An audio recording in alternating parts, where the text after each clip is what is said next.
ever wondered how much Tiana's restaurant in Princess and the Frog costs? Hi, I'm Josh Quinn, and recently I've been watching Princess and the Frog with my daughters, and it got me wondering, what's the deal with Fenner and Fenner accepting a bid placed on the sugar mill the same day that Tiana places her bid? But also, how much was Tiana's bid? Given that the video is supposed to be taking place in the mid-1920s, it can't be that much, can it?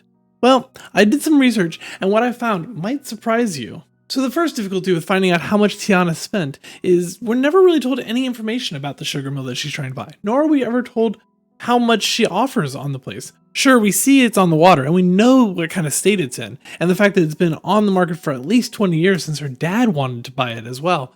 But other than that, we're not really told anything about the sugar mill. We do know that the sugar mill has been available for at least 20 years since her father James did want to buy the location, and based on the looks of it, no one has even come in to clean it up since then. So how do we find the price of a fictional mill that would have been sold just before the Great Depression? With math, of course.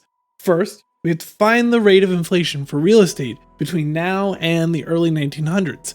According to CNBC, the price of houses in the 1940s was 8.5% of what they are today. Given that the movie takes place 20 years earlier than that, and the housing market in the surrounding area was declining throughout the 1920s, let's go ahead and round that down to 8%. With the rate of inflation figured out, let's apply that to the current day cost of a sugar mill in Louisiana. A quick Google search shows me that there are currently 11 active sugar mills in New Orleans, and of those, 0 are for sale. Additionally, historic records of sugar mill sales tend to come with a lot of land, so it's going to be hard to pinpoint the cost of getting just the building by itself. Fortunately, there's plenty of commercial buildings for sale in Louisiana, so we can gather our next data point, price per square foot.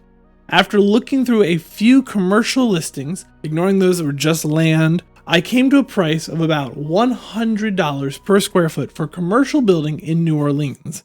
If we take that and apply it to our 8% ratio for real estate costs in the 1920s, we come to $8 per square foot for the sugar mill. But how big was that mill? We're never told, but we are shown the inside of it, even though they never pull out a tape measure to start measuring the walls and such. While Disney doesn't state how big the mill is, we do have another sugar mill in New Orleans to base our estimate off of.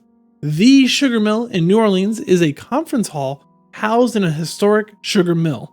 They state that their main floor is 22,000 square feet, and when I looked at a couple of sugar mills in the surrounding area, this seems to line up with the average size of a sugar mill. So now we just need to take the $8 per square foot and multiply it by the 22,000 square feet of a sugar mill, and that brings us to $176,000. Even if we were to chop that in half because of the condition of the sugar mill and the fact that it needs so much work to restore it, the mill still costs $88,000. Now, we do know in the movie that Tiana isn't saving up to pay for the place in cash originally. She just needs enough for the down payment on the mill. If we assume that she needs 20% down payment on this kind of a building for this type of loan, which is pretty typical for a commercial loan, she needs to save up $17,600. We do see in her drawer that she has several cans filled with money, both bills and coins, plus she gets a large sum of money from her friend in order to bake a large batch of man-catching beignets. If that's the case and all of her money together saved up enough for a 20% down payment, then it really is very spiteful of Fenner and Fenner to accept a different offer on the exact same place on the exact same day that they finally got a down payment from a lady who they know has been working extremely hard to save up that down payment. That is, unless somebody like LaBouff bought the place for Tiana. There's a really cool theory about this on Reddit. If you want to read more about it, the link is down in the description below. I have done theories on other works by Disney. If you liked Encanto, click here to see my theory about Mariano. You won't believe the reason behind his overabundance of love. And that's it for today. If you enjoyed this video, please make sure to like, comment, and subscribe to get more content like this, and I will see you all in the next video. Take care.